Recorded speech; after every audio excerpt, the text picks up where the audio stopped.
आज हम लोग चर्चा करने वाले हैं effect of magnetic field on A point charge. मतलब ये हो गया कि अगर किसी मैग्नेटिक फील्ड में एक पॉइंट चार्ज है तो वो मैग्नेटिक फील्ड उस पॉइंट चार्ज पे क्या इफेक्ट डालेगा, या उस मैग्नेटिक फील्ड का इफेक्ट डालने के लिए उस चार्ज पे क्या कंडीशंस होने चाहिए कि उसके ऊपर कुछ फोर्स वगैरह लगे। मतलब मैग्नेटिक फील्ड का फोर्स हम लोग डिस्कस करने वाले हैं पॉइंट चार्ज पे। थोड़ा सा अगर इलेक्ट्रोस्टैटिक्स को रिकॉल करो तो इलेक्ट्रोस्टैटिक्स में क्या हुआ था कि अगर अपने पास एक पॉइंट चार्ज होते थे तो उस पॉइंट चार्ज के वजह से इलेक्ट्रिक फील्ड प्रोड्यूस होता था। अगर एक पॉइंट चार्ज Q है तो इसके वजह से R डिस्टेंस पे अपने को इलेक्ट्रिक फील्ड मिलता था। क्या रिजल्ट याद है? कुछ ध्यान रखते हैं, KQ/R²। तो ये था कि किसी चार्ज से हमें इलेक्ट्रिक फील्ड मिलता था, और अगर किसी इलेक्ट्रिक फील्ड में किसी चार्ज को रख दिया जाए तो ये इलेक्ट्रिक फील्ड इस चार्ज पे फोर्स लगाते थे F=QE। और कोई चार्ज है तो इलेक्ट्रिक फील्ड मिलते थे KQ/R²। इसका मतलब अगर कोई चार्ज है तो उसके सराउंडिंग में इलेक्ट्रिक फील्ड होगा, और अगर किसी चार्ज को किसी एक्सटर्नल इलेक्ट्रिक फील्ड में रख देते थे तो उस पर फोर्स लगते थे। तो इसी तरीके का सिचुएशन अब अपने को मैग्नेटिक फील्ड में क्या मिला कि अगर कोई चार्ज मोशन में है, अगर कोई चार्ज मोशन में है तो इसके वजह से करंट होगा, और करंट के वजह से अपने पास मैग्नेटिक फील्ड है। मतलब मूविंग चार्ज के वजह से अपने पास मैग्नेटिक फील्ड है। तो B का कैलकुलेशन हम लोगों ने यहां पे बॉयड-सेवर्ट्स लॉ से कैलकुलेट किया, due to current and due to moving charge. तो मूविंग चार्ज के वजह से हमें मिला मैग्नेटिक फील्ड कितने, कुछ रिजल्ट ध्यान है, μ0/4π Q इंटू V×R²। तो ये मूविंग चार्ज के वजह से मैग्नेटिक फील्ड मिले थे। साथ के साथ अगर किसी वायर में करंट है तो इसके वजह से भी मैग्नेटिक फील्ड मिलते हैं, इसके वजह से we get the magnetic field. तो करंट से मैग्नेटिक फील्ड मिल रहा है या मूविंग चार्ज, तो मूविंग चार्ज का मतलब एज ए इक्विवेलेंट तो करंट हो ही गया, तो करंट से बेसिकली मैग्नेटिक फील्ड मिल रहा है। लेकिन इस मैग्नेटिक फील्ड का रिजल्ट आप करंट के टर्म में लिखे, मैग्नेटिक फील्ड का रिजल्ट चार्ज और वेलोसिटी के टर्म में लिखे। तो अब सोचो, जिस तरीके से इलेक्ट्रोस्टैटिक्स में चार्ज को अब इलेक्ट्रिक फील्ड में रख दिया था तो फोर्स मिला थे, तो एग्जैक्टली उसी तरीके से इस चार्ज को, किसी करंट कैरिंग वायर को अगर किसी एक्सटर्नल मैग्नेटिक फील्ड में रख दिया जाए, कि अगर अपने पास मैग्नेटिक फील्ड है और इसके अंदर कोई चार्ज है, और देखेंगे इसको मोशन होना जरूरी है कि नहीं है, तो इस चार्ज के ऊपर ये मैग्नेटिक फील्ड क्या इफेक्ट डालेगा, यानी effect of magnetic field on A point charge. और फिर बाद में ये भी हम लोग देखने वाले हैं कि what is the effect of magnetic field on current carrying wire. तो मूविंग चार्ज से करंट मिला और करंट कैरिंग वायर से मैग्नेटिक फील्ड मिला। अब ये जो हम लोग ऑलरेडी डिस्कस कर चुके हैं, किसमें, बॉयड-सेवर्ट्स लॉ और एम्पियर्स लॉ के थ्रू। अब हम लोग देखने जा रहे हैं किसी एक्सटर्नल मैग्नेटिक फील्ड में चार्ज के ऊपर क्या इफेक्ट पड़ेगा, और किसी एक्सटर्नल मैग्नेटिक फील्ड का करंट कैरिंग वायर पे क्या इफेक्ट पड़ेगा। तो ये दोनों फेनोमेना अब आगे हम लोग डिस्कस करने वाले हैं। तो मैं पहले इस वाले केस से स्टार्ट कर रहा हूं, effect of magnetic field on A point charge. तो कुछ एक्सपेरिमेंट परफॉर्म किए गए कि एक मैग्नेटिक फील्ड में किसी चार्ज को पहले तो रेस्ट में रखा गया, तो देखा गया कि वो चार्ज रेस्ट में ही है। लेकिन अगर उस चार्ज को कुछ v वेलोसिटी दे दिए गए तो उसमें कुछ केसेस मिले।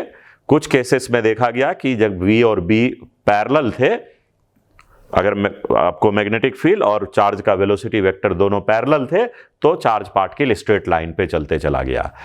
लेकिन जैसे ही v वेलोसिटी और b वेलोसिटी, चार्ज का पार्टिकल का जो वेलोसिटी वेक्टर है और मैग्नेटिक फील्ड है, दोनों को परपेंडिकुलर रखा गया और यूनिफॉर्म मैग्नेटिक फील्ड थे, तो देखा गया कि चार्ज पार्टिकल सर्कुलर पाथ को फॉलो कर रहे थे। तो इस तरीके से कुछ एक्सपेरिमेंटल ऑब्जर्वेशन के बेसिस पे चार्ज के ऊपर जो फोर्स डेवलप हुआ उसका फार्मूला बनाया गया। तो जो एक्सपेरिमेंटल ऑब्जर्वेशन है उसको हम लोग केसेस में डिस्कस करेंगे, लेकिन उस एक्सपेरिमेंटल ऑब्जर्वेशन के बेसिस पे ही फार्मूला बनाया गया है। तो ये तो हो गया बात की रिजल्ट डेवलप कैसे हुआ होगा, भाई फोर्स का फार्मूला कैसे आया। तो कुछ एक्सपेरिमेंट परफॉर्म किए, जो रिजल्ट मिला उसके बेसिस पे ये फार्मूला बने। लेकिन अभी हम लोग स्टडी करने में इसको अपोजिट सेंस में देख रहे हैं। तो एक्सपेरिमेंटल ऑब्जर्वेशन के बेसिस पे जो फार्मूला मिला है उस फार्मूले को मैं नोट करूंगा और उसके बाद उस फार्मूले के बेसिस पे डिफरेंट केसेस बनाएंगे और वो केसेस वही होगा जो बेसिकली एक्सपेरिमेंटल ऑब्जर्वेशंस थे। तो इसका मतलब मैं यहां लिख रहा हूं, on the basis of experimental observation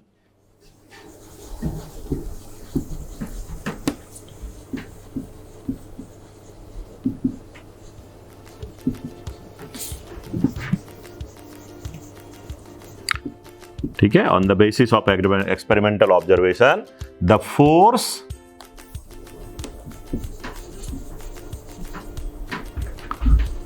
on a moving point charge by a magnetic field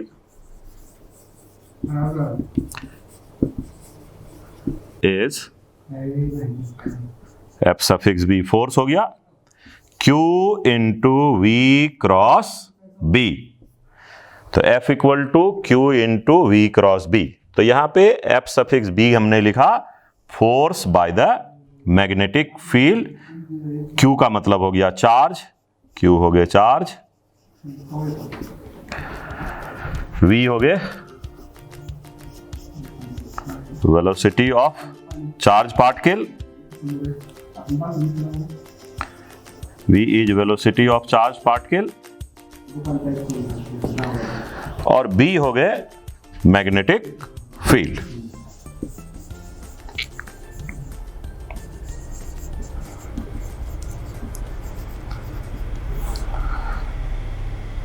और ऑब्वियसली F हो गया फोर्स ऑन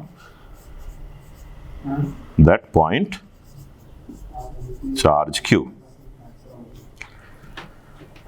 तो आप देख सकते हो एक्सप्रेशन से कुछ चीजें इंपॉर्टेंट है।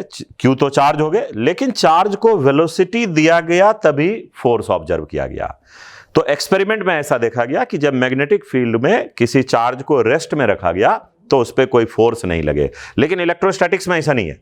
इलेक्ट्रोस्टैटिक्स में जैसे इलेक्ट्रिक फील्ड में चार्ज रेस्ट में है तब भी फोर्स लगेगा, चार्ज मोशन में है तब भी फोर्स लगेगा, लेकिन वहां फोर्स का रिजल्ट डायरेक्टली किस पे डिपेंड करेगा, चार्ज और इलेक्ट्रिक फील्ड पे डिपेंड करेगा। चार्ज के वेलोसिटी से उधर मतलब नहीं है, चार्ज रेस्ट में हो मोशन में हो किसी भी हालत में F इक्वल टू क्यू। लेकिन मैग्नेटिक फील्ड का फोर्स जो चार्ज के ऊपर है, इसमें चार्ज का वेलोसिटी भी इंपॉर्टेंट है। अगर चार्ज को वेलोसिटी नहीं है तो फोर्स नहीं लगेगा और फोर्स का फार्मूला क्या हो गया, F equal to Q into V cross B. तो इस तरीके से फोर्स बाय इलेक्ट्रिक फील्ड और मैग्नेटिक फील्ड में ये एक मेजर डिफरेंस है। वहां पे चार्ज को मोशन है नहीं है वो मैटर नहीं कर रहा है, लेकिन यहां पे फोर्स तभी लगेगा जब चार्ज को मोशन होगा, चार्ज को कुछ वेलोसिटी होंगे। तो फोर्स का फार्मूला हो गया F equal to Q into V cross B. तो फोर्स का जो डायरेक्शन मिलेगा वो V क्रॉस बी से मिलेगा।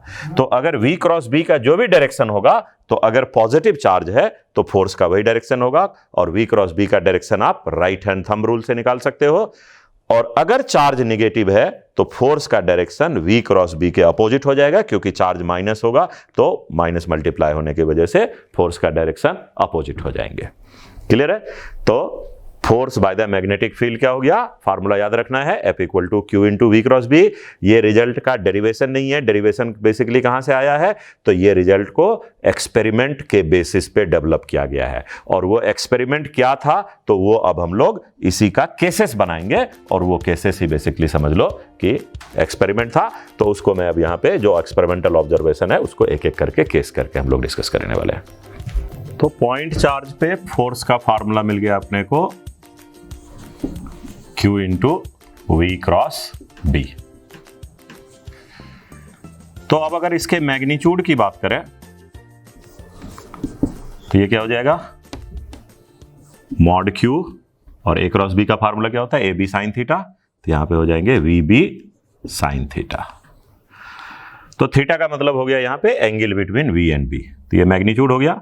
और अगर डायरेक्शन की बात की जाए तो अगर मान लेते हैं कि एक पॉजिटिव चार्ज है और चार्ज पार्टिकल को अगर कुछ इस तरीके से v वेलोसिटी इधर है और b वेलोसिटी इधर है, तो ये जो vb का प्लेन बनेगा, क्रॉस प्रोडक्ट हमेशा उस प्लेन के परपेंडिकुलर होता है। तो राइट हैंड रूल से ये v क्रॉस b, तो डायग्राम थोड़ा 3 डायमेंशनल है, तो ये जो v क्रॉस b बनेगा उसके परपेंडिकुलर ये force by the magnetic field का डायरेक्शन होगा। ध्यान रखना ये कहां से मिलेगा, तो यहां पे थंब आएगा राइट हैंड का, और ये फिंगर्स जो 4 फिंगर्स है इसको कर्ल करेंगे किधर, V से B। तो अगर फिंगर्स को V से B की ओर घुमाया जाए तो जो राइट हैंड का थंब जाएगा वही force by the magnetic field का डायरेक्शन होगा पॉजिटिव चार्ज के लिए। और अगर निगेटिव चार्ज है तो इसे हमें रिवर्स करना पड़ेगा। तो ये हो गया डायरेक्शन, किसके यूज से करेंगे, तो ये हो गया राइट हैंड थंब रूल से।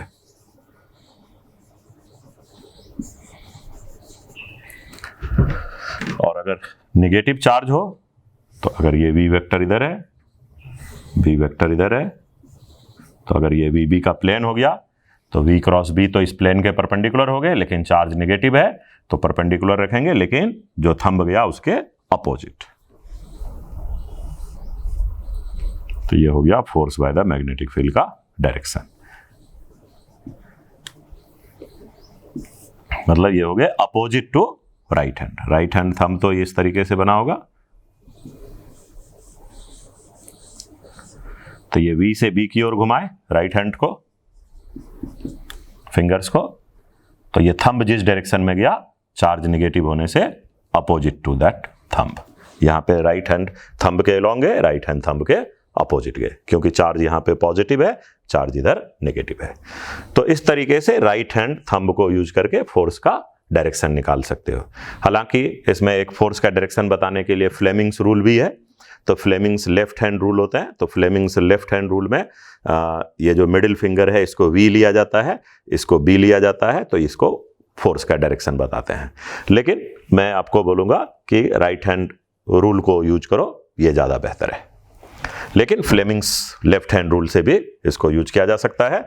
तो फ्लेमिंग्स, अगर फ्लेमिंग्स लेफ्ट हैंड रूल की बात करेंगे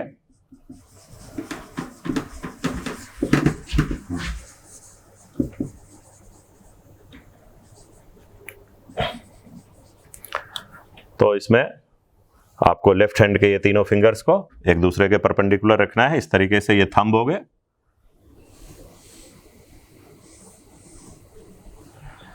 तो ये हो गए थंब। थंब में आ जाएगा फोर्स का डायरेक्शन, और ये हो जाएगा V का डायरेक्शन, ये मिडिल फिंगर,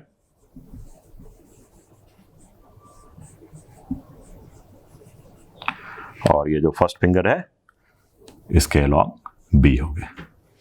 तो मिडिल फिंगर के अलोंग V और ये जो फर्स्ट फिंगर है इसके अलोंग B, तो ये थंब के अलोंग मैग्नेटिक फोर्स का डायरेक्शन हो गया। तो इसको फ्लेमिंग्स लेफ्ट हैंड रूल। लेकिन ये कब, इफ चार्ज इज पॉजिटिव, ये आपको पॉजिटिव चार्ज के केस में। और निगेटिव चार्ज होगा तो फिर एक तरीके से बोल सकते हो ये अपोजिट जाना चाहिए, तो उस केस में या तो V वेक्टर के अपोजिट ये मिडिल फिंगर्स को किधर रखेंगे, जो भी वेलोसिटी वेक्टर होगा उसके अपोजिट करने से। तो इससे बेहतर है सीधा सीधा क्रॉस प्रोडक्ट, तो शुरुआत से पहले चैप्टर वेक्टर से प्रैक्टिस में रहता है, तो सिंपल क्रॉस प्रोडक्ट का जो डायरेक्शन आया, v क्रॉस b का जो डायरेक्शन आया, अगर पॉजिटिव चार्ज है तो फोर्स उसके अलोंग, और जो क्रॉस प्रोडक्ट का डायरेक्शन आया अगर नेगेटिव चार्ज है तो उसके अपोजिट। तो बेहतर है कि आप इसको यूज करो। और मैग्नीट्यूड हो गए QVB sin थीटा। कुछ चीजें क्या हो गया, क्रॉस प्रोडक्ट से एक चीज और हमें पता चलता है कि जो क्रॉस प्रोडक्ट के रिजल्ट होते हैं वो हमेशा प्लेन के परपेंडिकुलर होते हैं। तो इसका मतलब force by the magnetic field जो है it is perpendicular to v velocity of charge particle, and force by this magnetic field is perpendicular to magnetic field. और जब भी दो वेक्टर परपेंडिकुलर हो तो इसका मतलब डॉट प्रोडक्ट 0 होगा। तो force by the magnetic field का अगर मैग्नेटिक फील्ड या चार्ज पार्टिकल के वेलोसिटी के साथ डॉट प्रोडक्ट लिया जाए तो 0 होगा। अच्छा, फोर्स डॉट वेलोसिटी क्या होता है, पावर। पावर का फार्मूला याद है? तो अगर मैग्नेटिक फील्ड के वजह से पावर की हम लोग बात करें तो पावर हो गया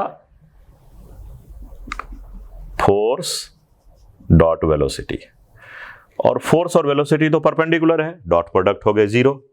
तो इसका मतलब मैग्नेटिक फील्ड के वजह से पावर जो हो गया 0 हो गया, और पावर 0 होने का मतलब आप ये भी बोल सकते हो rate of work done dW/dt 0 हो गए। तो इसका मतलब यहां पे वर्क डन जो हो जाएंगे यहां पे 0 हो जाएंगे, और वर्क डन 0 होने का मतलब चेंज इन काइनेटिक एनर्जी भी 0 हो जाएगा। और चेंज इन काइनेटिक एनर्जी 0 होने का मतलब हो गया स्पीड रिमेन्स कांस्टेंट। इसका मतलब मैग्नेटिक फील्ड में कभी भी चार्ज पार्टिकल का स्पीड चेंज नहीं होगा, उसका वेलोसिटी वेक्टर चेंज हो सकता है, यानी वेलोसिटी वेक्टर का डायरेक्शन तो चेंज हो सकता है लेकिन वेलोसिटी वेक्टर का मैग्नीट्यूड चेंज नहीं होगा। क्लियर है? तो अगर कोई चार्ज पार्टिकल मैग्नेटिक फील्ड में है तो एक तरीके से स्पीड हमेशा कांस्टेंट रहेगा, काइनेटिक एनर्जी कांस्टेंट रहेंगे, चेंज इन काइनेटिक एनर्जी 0 है। चेंज इन काइनेटिक एनर्जी 0 का मतलब kinetic energy is also remains constant. तो speed constant, kinetic energy constant, change in kinetic energy 0, so work done 0। Work done 0 तो इसका मतलब rate of work done means power 0, और power 0 मतलब force dot velocity 0, यानी force velocity perpendicular. और cross product से भी क्लियर है कि फोर्स और वेलोसिटी एक दूसरे के परपेंडिकुलर होगा। यहां पे एक चीज और हम लोग यहां पे पता कर सकते हैं कि मैग्नेटिक फील्ड का यूनिट और डायमेंशन क्या होगा, वो चाहे तो हम लोग कैलकुलेट कर सकते हैं। तो F = QVB जैसे साइन थीटा है, तो इसका मतलब अगर यहां से B की बात करें तो फोर्स डिवाइडेड बाय QV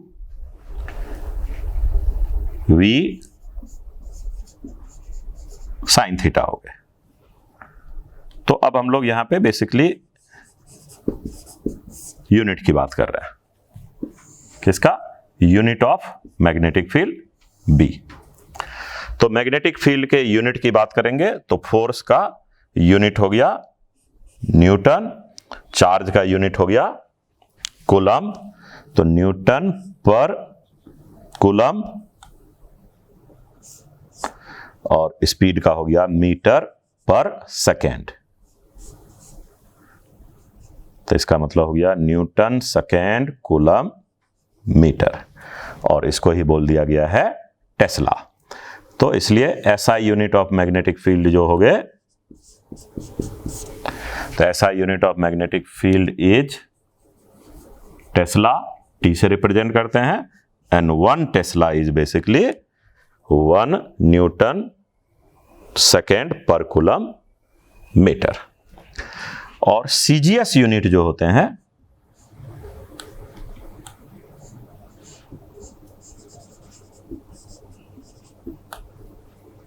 तो CGS यूनिट इज गॉस, जिसको हम लोग कैपिटल G से रिप्रेजेंट करेंगे, and 1 tesla is equal to 10⁴ gauss. आप यहां से सॉल्व करके चेक कर सकते हो। तो CGS में न्यूटन को कन्वर्ट करते हैं तो 10⁵ डाइन हो जाता है, तो ये हो जाएगा 10⁵, और नीचे मीटर को जब आप सेंटीमीटर में कन्वर्ट करोगे तो 100 हो जाएगा। तो और इधर इधर जो कूलम्ब है तो उसको भी ESU में, इलेक्ट्रोस्टैटिक्स यूनिट में कन्वर्ट करते हैं CGS में, तो SI यूनिट हो जाएंगे मैग्नेटिक फील्ड का टेस्ला और CGS यूनिट हो जाता है गॉस। तो 1 tesla is basically 10 to the power 4 Gauss. तो इस तरीके से हमने यहाँ पे यूनिट को डिस्कस किया। आप चाहो तो यहाँ से डायमेंशन भी निकाल सकते हो। डायमेंशन ऑफ मैग्नेटिक फील्ड क्या हो जाएगा, साइन थीटा का तो कोई डायमेंशन होगा नहीं। फोर्स का डायमेंशन आसानी से बता सकते हो, MLT-2, चार्ज का पता ही है AT और स्पीड का LT-1।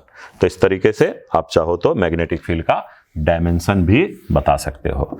तो डायमेंशन ऑफ मैग्नेटिक फील्ड अगर बताने हैं तो ये किसके बराबर हो जाएगा, तो dimension of magnetic field is dimension of force divided by dimension of charge into dimension of V।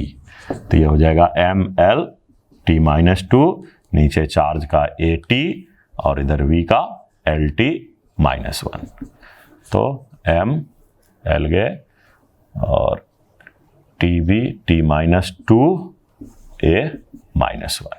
Clear है, M हो गए, L तो कैंसिल हो गए, T-1 भी गए, T-2 A-1।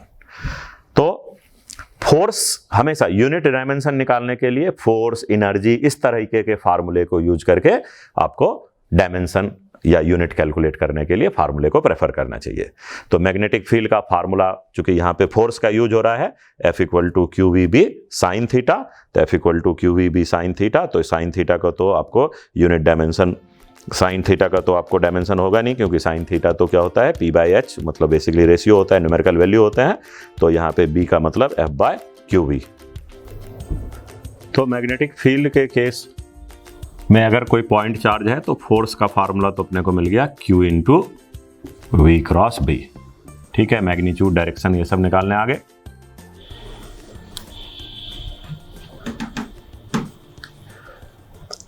एक छोटा सा एग्जांपल लेते हैं। अगर मान लो कि कोई चार्ज Q = दे दिया 5 coulomb and its velocity 2i cap plus 3j cap plus k cap, और मैग्नेटिक फील्ड वेक्टर हो गए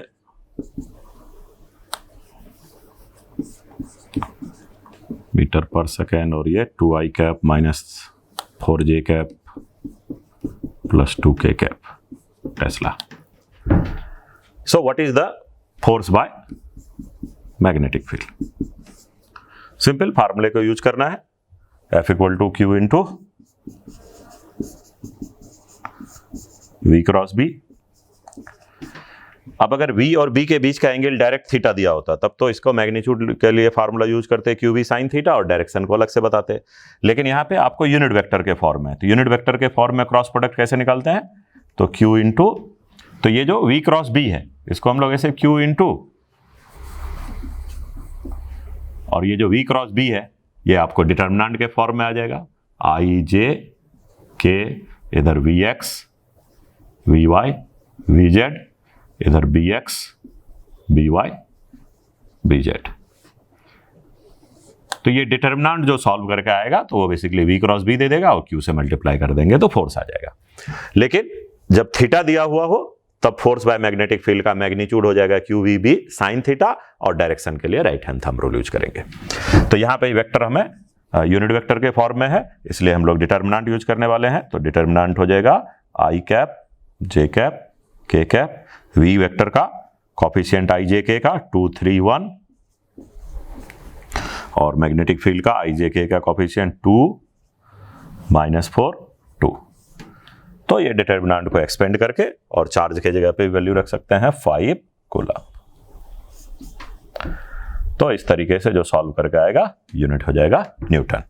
सॉल्व कर सकते हैं आसानी से, 5 × डिटर्मिनेंट को एक्सपेंड करेंगे तो I का कॉफिशिएंट क्या हो जाएगा, 3 × 2, 6 -4, तो -+ हो जाएगा, -j × तो जब -j की बात करेंगे तो j का रो, j का कॉलम छोड़ दो, क्रॉस मल्टीप्लिकेशन, तो j का रो, j का कॉलम छोड़ने पे क्या बच गया, 2, 2, 1, 2, तो 2 × 2 4, माइनस j का रो, j का कॉलम छोड़ना है, फिर 2 × 1 2। डिटर्मिनेंट का एक्सपेंशन के लिए पहले आई, फिर माइनस जे, फिर क्या लेते हैं प्लस के, तो अल्टरनेट चला जाता है, प्लस आई माइनस जे प्लस के। और जो भी ले रहे हैं, जैसे आई लिया तो आई का रो और आई का कॉलम छोड़ देना है, तो अब ये 4 एलिमेंट बनेगा, तो इसका क्रॉस मल्टीप्लिकेशन 3 × 2 6 माइनस -4 × 1 -4, तो माइनस माइनस प्लस हो गया। इसी तरीके से के कैप, तो के का रो और के का कॉलम छोड़ दो, तो ये 4 एलिमेंट बचेंगे, तो 2 × -4 -8 माइनस 3 × 2 6। तो इस तरीके से force by the magnetic field calculate हो गए। चलो एक और एग्जांपल लेते हैं। अगर एक चार्ज पार्टिकल है, मान लेते हैं एक प्रोटॉन है, और इसको इधर की ओर दे दिया वेलोसिटी v इज 2 × 10⁴ मीटर पर सेकेंड, और चार्ज हो गए प्लस ई, और यहां पे मैग्नेटिक फील्ड है इस तरीके से क्रॉस B =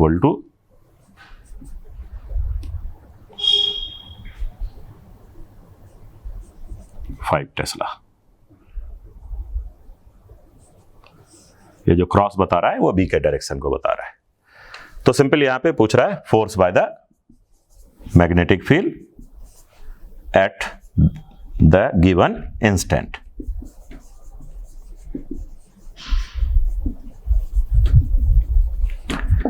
तो जो गिवन इंस्टेंट है उस इंस्टेंट पे मैग्नेटिक फील्ड का फोर्स का मैग्नीट्यूड और डायरेक्शन।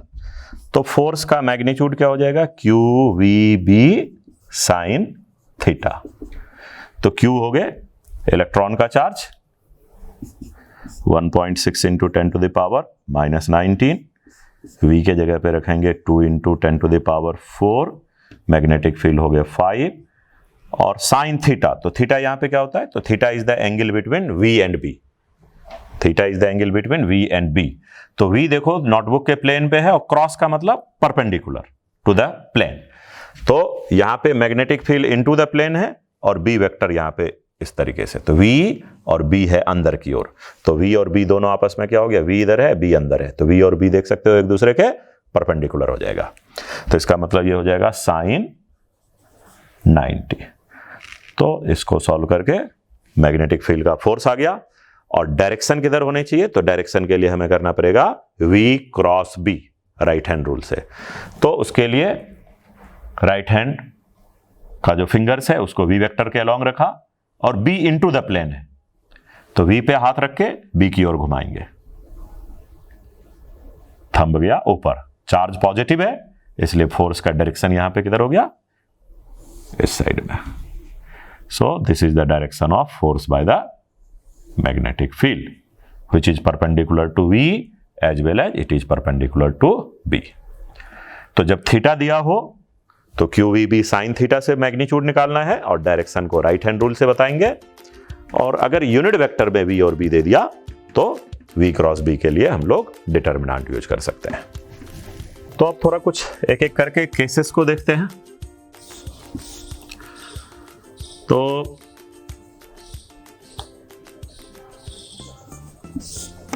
फर्स्ट केस, अगर किसी चार्ज पार्टिकल को किसी मैग्नेटिक फील्ड में रेस्ट में रखा जाए, मतलब Q इज इन रेस्ट, मतलब V का वैल्यू 0 है। तो अगर चार्ज पार्टिकल को वेलोसिटी नहीं दिया तो force by the magnetic field 0 हो जाएगा। इसका मतलब अगर चार्ज पार्टिकल रेस्ट में है तो रेस्ट में बना रहेगा, तो इट रिमेन्स इन रेस्ट। तो चार्ज पार्टिकल अगर किसी मैग्नेटिक फील्ड में रेस्ट में है तो वो रेस्ट में ही बना रहेगा, किसी तरीके का उसके ऊपर फोर्स नहीं लगेगा। हालांकि ये एक्सपेरिमेंटल ऑब्जर्वेशन था, उसी के बेसिस पे ये फार्मूले बनाए गए हैं, लेकिन हम लोग उसी को अब एनालिसिस कर रहे हैं अपोजिट सेंस में। तो ये फोर्स का फार्मूला हो गया, अगर V का वैल्यू 0 है तो force by the magnetic field 0, acceleration 0, velocity remains constant, तो कांस्टेंट का मतलब इनिशियल 0 तो फाइनल भी 0। चलो, तो अब नेक्स्ट इंपॉर्टेंट केस ले रहे हैं। If velocity v is parallel to b, or if angle between v and b is 0 degree और 180 डिग्री, मतलब v और b जो है वो पैरेलल या एंटी पैरेलल है, and magnetic field b is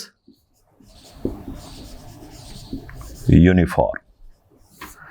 तो यूनिफॉर्म मैग्नेटिक फील्ड में अगर चार्ज पार्टिकल को रेस्ट में रखा तो रेस्ट में ही बना रहेगा, लेकिन अगर एक यूनिफॉर्म मैग्नेटिक फील्ड में चार्ज पार्टिकल को v वेलोसिटी दिया, लेकिन किस तरीके से, तो b के अलोंग या अपोजिट, तो उस केस में क्या हो जाएगा, तो सिचुएशन में दिखा देता हूं। तो जो एक तरीके से ये मैग्नेटिक फील्ड b यूनिफॉर्म है, तो इसका मतलब ये पैरेलल लाइंस हो गए, यूनिफॉर्म मैग्नेटिक फील्ड को पैरेलल लाइन से दिखा सकते हैं, और चार्ज पार्टिकल q जो है इसको हमने v वेलोसिटी दिया, किस तरीके से, b के पैरेलल। या दूसरा केस दिखा सकते हैं डायग्राम से, एंटी पैरेलल। तो पैरेलल हो या एंटी पैरेलल हो, दोनों ही केस में v क्रॉस b जो हो जाएगा वो 0 हो जाएगा, क्योंकि V B sine theta, sine 0 0 होते हैं, साइन 180 भी 0 होते हैं, और वेक्टर के रिजल्ट से ऐसे भी पता है कि दो वेक्टर का क्रॉस प्रोडक्ट 0 होगा अगर वो वेक्टर पैरेलल या एंटी पैरेलल है। तो v क्रॉस b 0 होने की वजह से यहां पे force by the magnetic field 0 हो जाएंगे, तो इसका मतलब एक्सेलरेशन 0 हो जाएगा। तो therefore velocity as a vector remains constant, और कांस्टेंट का मतलब अब ये स्ट्रेट लाइन पाथ पे चलते रहेगा। v वेक्टर कांस्टेंट, इसका मतलब पाथ इज स्ट्रेट लाइन। तो ये लीनियर पाथ पे ही आगे बढ़ते रह जाएगा, वेलोसिटी कांस्टेंट रहेंगे और एक्सेलरेशन 0 रहेगा। तो ये 2-3 पॉइंट इंपॉर्टेंट हो गए कि अगर v वेक्टर और b वेक्टर दोनों पैरेलल या एंटी पैरेलल है, तो उस केस में मैग्नेटिक फील्ड का फोर्स 0 होगा, पार्टिकल इसी पाथ पे आगे बढ़ते जाएगा, यानी b के अलोंग जा रहा है तो अलोंग जाते रहेगा, या b के अपोजिट जा रहा था तो अपोजिट जाते रहेगा। Path straight line, velocity as a vector remains constant, और स्पीड तो मैग्नेटिक फील्ड में किसी भी सिचुएशन में कांस्टेंट रहता ही है। तो यहाँ स्पीड भी कांस्टेंट है, लेकिन वेलोसिटी का डायरेक्शन भी फिक्स है, वो भी चेंज नहीं हो रहा है।